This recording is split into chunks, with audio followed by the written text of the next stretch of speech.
Welcome everybody to the annual meeting of the MIT Crew Alumni Association. My name is Mark Findice. I'm class of '81.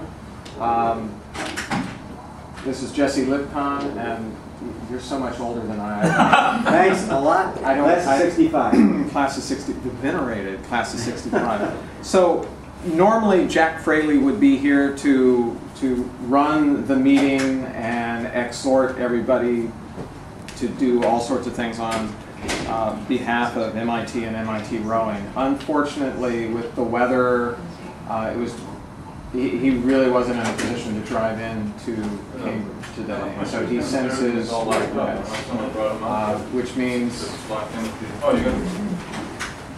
we're sort of on this. It's put Jesse and me on the spot to run the meeting. So we're going to do this in a mildly ad hoc manner.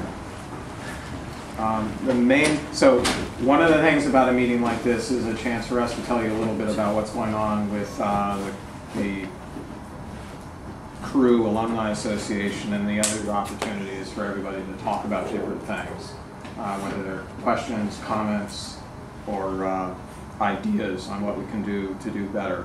The main thing about the MIT CAA is to promote community within the rowing alumni with the all too common and obvious underpinnings of wanting to raise money to support the rowing programs at MIT.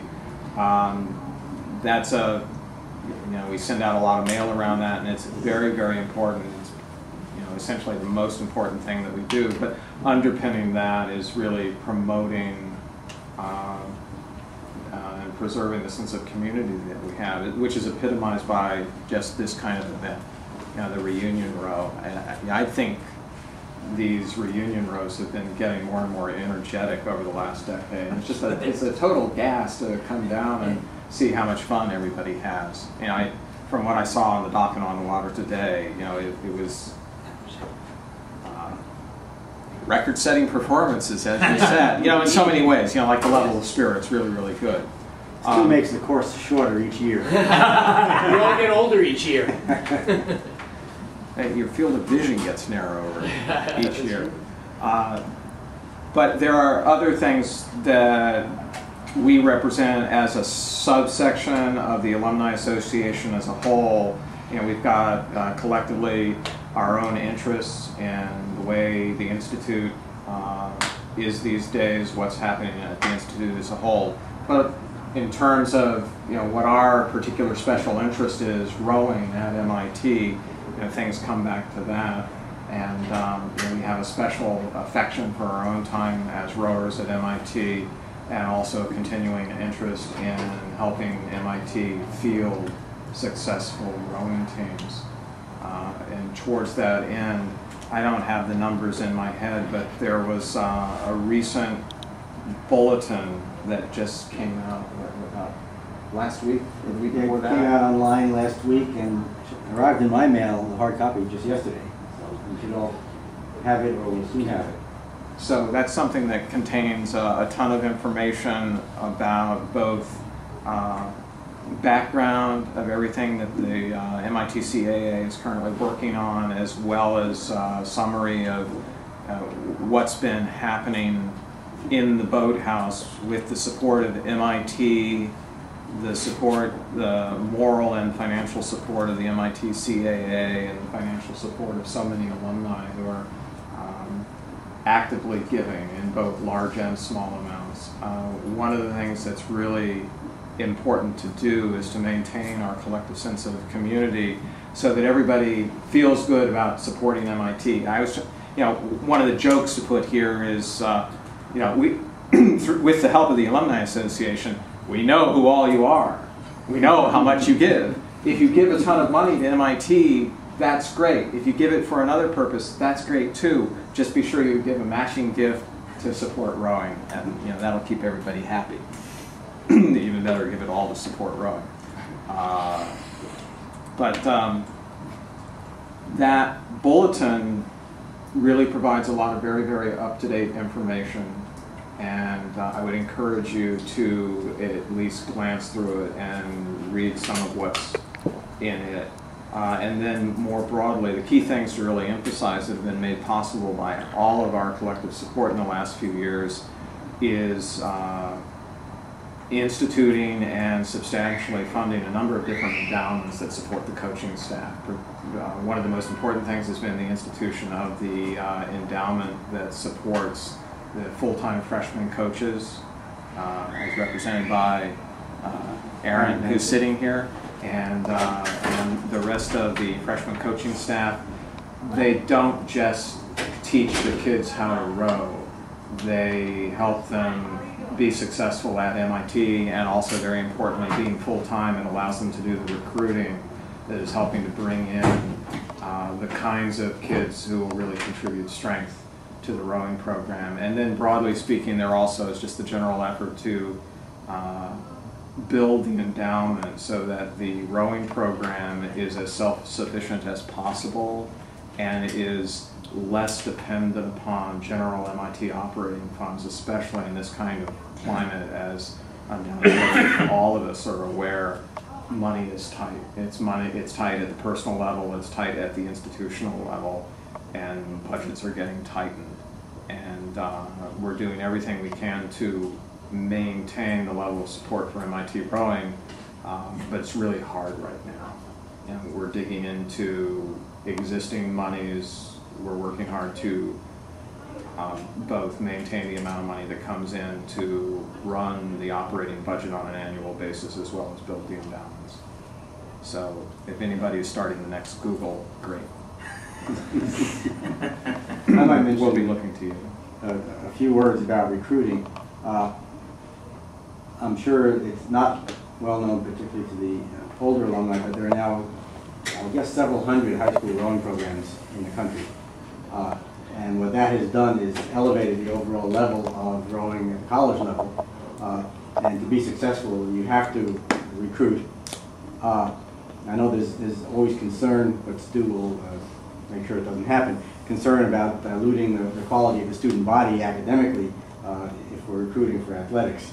The fact is, in these hundreds of high school programs, there are lots of kids who are both smart enough to get into MIT and do the work, and also interested in science and technology and are mathematically inclined, and they can get into MIT, contribute to the rowing program, and also actually pull up the academic level of the student body.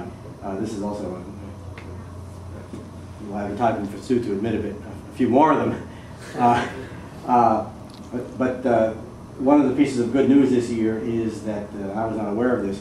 The Women's Crew Coaches Association around the country has an award for those scholar athletes who compete in varsity races and also have an academic average which is 4.5 or higher on a 5-point scale. And this year, 8 MIT women oarsmen were honored with that. So it's great news, and it's evidence of the fact that Stu is doing a good job of getting the right kids in. He could get a few more in, that would help too. But the freshman coaches are doing a great job scouring the country for experienced oarsmen and oarswomen who also can do the work, and that's evidence that they're successful at it. So, not having anticipated that Jack would not be here, I don't have a whole lot of extra prepared comments. What I'd be interested in doing is opening the floor up to any particular questions. Plug from Aaron. Well, I talked to Aaron about saying a few words about is Aaron? season. It's not necessarily fair. I didn't want to put you on the spot. Yeah, well, I already did. So if you've already been put on the spot, it'd be great to have you give us an update on things from the perspective in the boathouse. Sure. I think it's evident to anybody who's been following Squaring the Blade or listening to Tony or anybody else who's talking in this room that the consistency and the quality of the coaching staff, I think, has really changed the dynamic here. To have 3 years in a row of the same staff, it's been a while to do that, and that certainly wouldn't be possible without the funding that's come in for the freshman positions. And I myself, I can certainly advocate it's a lot easier to do a great job here when I don't have to do 2 other jobs as well. But the state of the team, the overall program, I think there's gains being made across the board. If you look at competitive results, the heavy man definitely had a rough year, having graduated pretty much the entire varsity boat that was so successful last year, and having had a very small batch of high school recruits in the freshman and sophomore classes. They were hurting for numbers, and then even so should have had a decent varsity boat, but then got some key injuries through the year and really struggled to finish out the season. For the freshman heavy man, there were very, very few walk-ons, and we ended up with a 4 for the spring, which is a very good 4. I don't know if anybody saw it race, but they really had some great races, won quite a few. They went to the inaugural Collegiate National Championship sponsored by U.S. Rowing, and there weren't too many crews there, but they did get 3rd.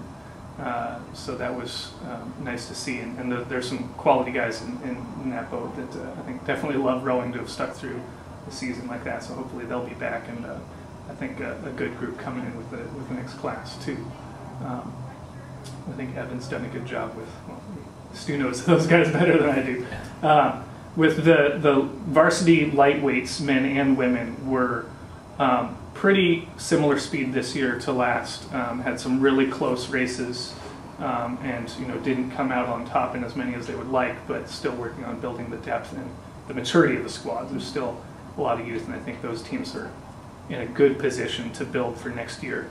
And the freshmen for both teams were very good as well. The 4s that Amelia's coaching for the light women did well throughout the year, and the freshman lightweight men had amazing racing and beat a few IV opponents and did well at sprints. On the opens women's side, which I work with, if you look at sprints, we did 1 spot better, which is good, slowly working up the ladder. So placed ahead of 2 crews at sprints, Georgetown and George Washington, who we also beat in the regular season.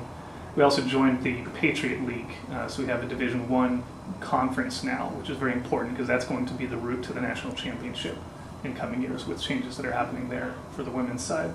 And we placed 4th with both of our boats there, got 5th overall because we didn't race a 4 at that regatta due to some injuries.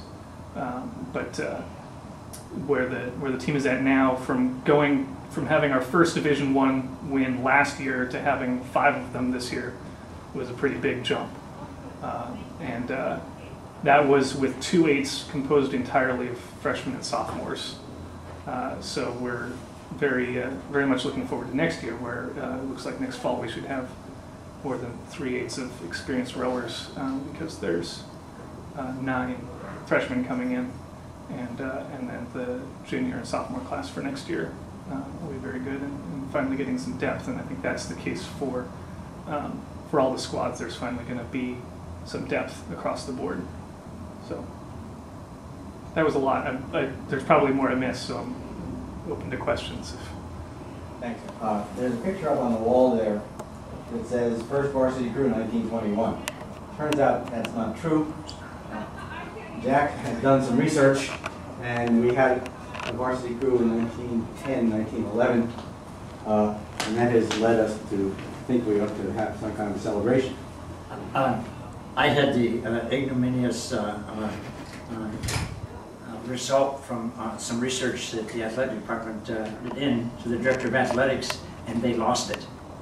And Jack has found it again somehow. Yeah, well, he wrong. There was a crew before 1900. Ooh. And so I think you'll find that if you go back, you'll find it's 1890 or 91 is the first crew. I spent an enormous amount of time in the old files down in the basement of Walker. At that time, they were all just stacked down there. And so I spent a couple of months, almost every day, wading through the old newspapers and reading the articles. So Jack may have found it. I think not, because what the earliest he found was 1910. You know, I Is believe there, have to is change there our a distinction between varsity and non-varsity, right? So we've had rowing here since, I didn't know about the 1800s. I thought actually 1901.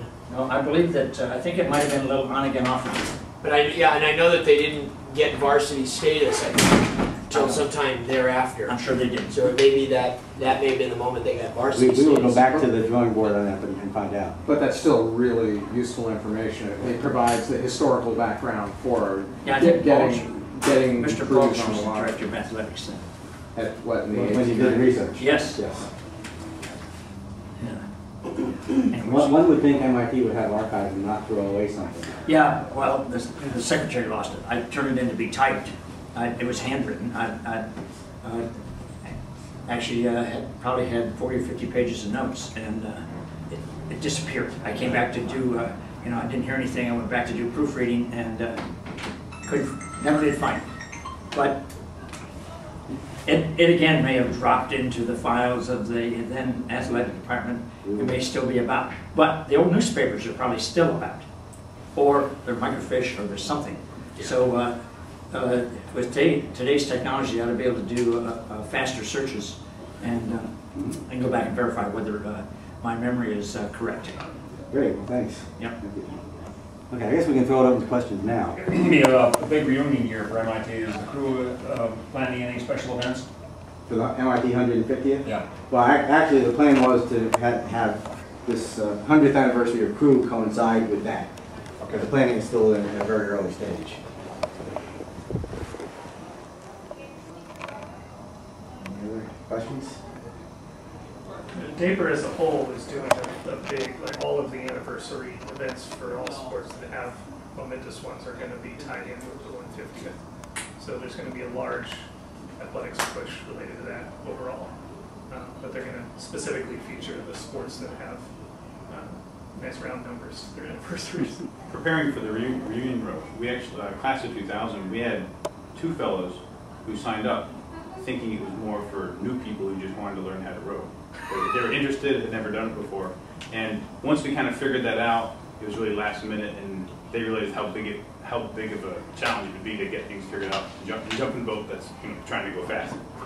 And one of them even had a girlfriend who wanted to learn with him. So we had 3 people in our one class who. So it might be a nice idea to have like a learn to row part of this, either not Friday or part of Saturday, and get, if we could just get them out in the water after 2.5 days or something, and that's a cool way to grow the interest and the level. If 1 or 2 reunions, they could be out there rowing with everybody. I don't know how long that would take, so that could be neat.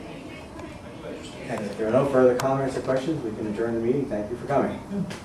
Great. Thank you, guys. Thank you for the update. I would have to say I was disappointed Jack wasn't here. We all were. He was our crew coach. Yes. He became the head coach during our 10th.